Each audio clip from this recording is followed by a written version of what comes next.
Pada awal abad ke-11 Masehi, di kawasan Eropa dan Timur Tengah terjadi sebuah perang besar dan berkepanjangan yang dikenal dengan istilah Perang Salib.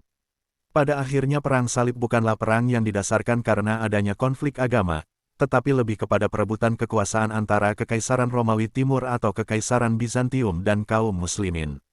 Secara umum latar belakang pecahnya Perang Salib yaitu masyarakat Kristen kehilangan kebebasan dan keamanan untuk beribadah di Tanah Suci Yerusalem. Perang Salib adalah serangkaian pertempuran antara kekuatan Eropa melawan kekuatan Muslim. Pada abad pertengahan kampanye militer yang berlangsung hampir 2 abad ini dikuasai, didukung dan diarahkan oleh Gereja Katolik Roma. Tujuan utama Perang Salib adalah untuk merebut Yerusalem dan Tanah Suci. Selain itu perang ini juga disebabkan oleh beberapa faktor lain seperti agama, politik dan sosial ekonomi, berawal pada tahun 1700-an ketika Kaisar Bizantium sempat dikalahkan dan ditawan di Melekat pada 1071.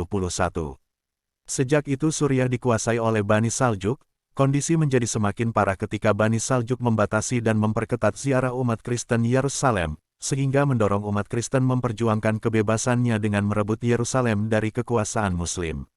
Kaisar Alexius I Komnenus meminta kepada Paus Urbanus II di tahun 1950 untuk menyemangati umat Kristen di Eropa, agar melakukan perang salib untuk menyatukan kekuatan, maka peperangan diumumkan untuk menundukkan gereja-gereja di wilayah timur yang masih dikuasai oleh Islam. Pada umumnya ada beberapa tahap utama dalam perang salib yang memberi dampak pada alur sejarah dunia. Palestina berada di bawah kendali umat Muslim sejak kekalahan Bizantium pada 636 Masehi.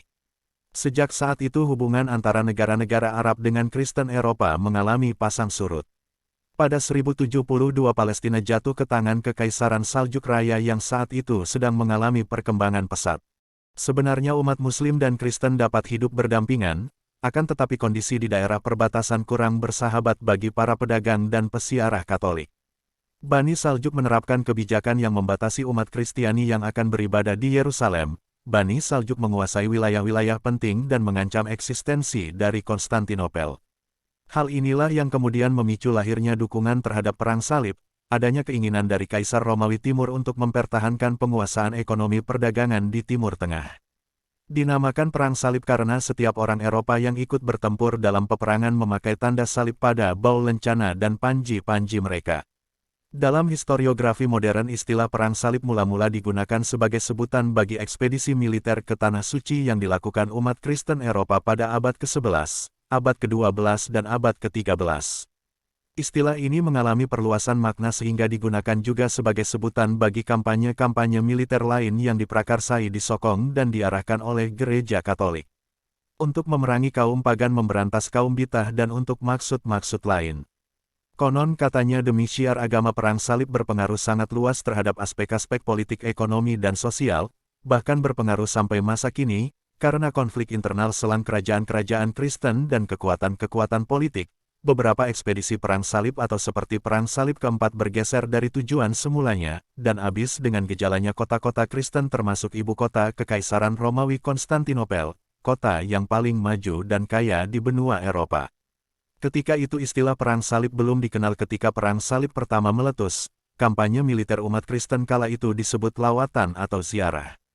Perang Salib pertama dicetuskan Paus Urbanus II pada tahun 1954 ini dimulai sebagai suatu penjarahan yang meluas, sebagai suatu ekspedisi militer oleh bangsa Eropa Katolik Roma untuk mendapatkan kembali Tanah Suci yang diambil dalam penaklukan kaum muslimin atas Levante 632 hingga 661.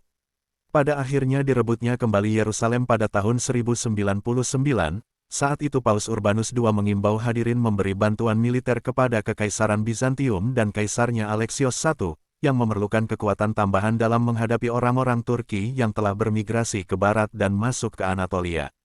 Salah satu sasaran yang ingin dicapai oleh Paus adalah jaminan akses sebagai para peziarah menuju tempat-tempat suci di kawasan timur Laut Tengah yang telah dikuasai kaum muslimin.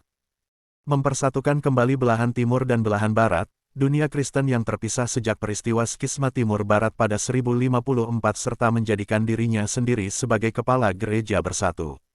Selama Perang Salib, para kesatria petani dan hamba dari banyak negara Eropa Barat melakukan perjalanan darat dan laut. Pertama ke Konstantinopel dan kemudian menuju Yerusalem, Setelah tiba di Yerusalem, tentara salib melancarkan serangan atas kota tersebut dan merebutnya pada bulan Juli 1999.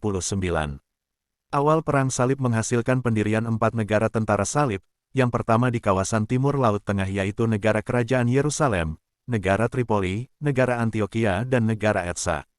Sejak saat itu hingga Perang Salib V, Gereja Katolik Roma terus mendukung serangkaian kampanye militer ke timur. Setelah Perang Salib V, Gereja Katolik tidak lagi secara resmi mendukung perang dan 4 perang tersisa hingga tahun 1291 didukung serta diorganisir oleh para bangsawan Eropa. Perang Salib baru berakhir hampir 2 abad kemudian ketika kota terakhir, tentara salib di Tanah Suci direbut umat Muslim pada 1291, meskipun istilah Perang Salib telah digunakan oleh para sejarawan sebagai sebutan bagi perang-perang suci yang dilakukan umat Kristen sejak 1958.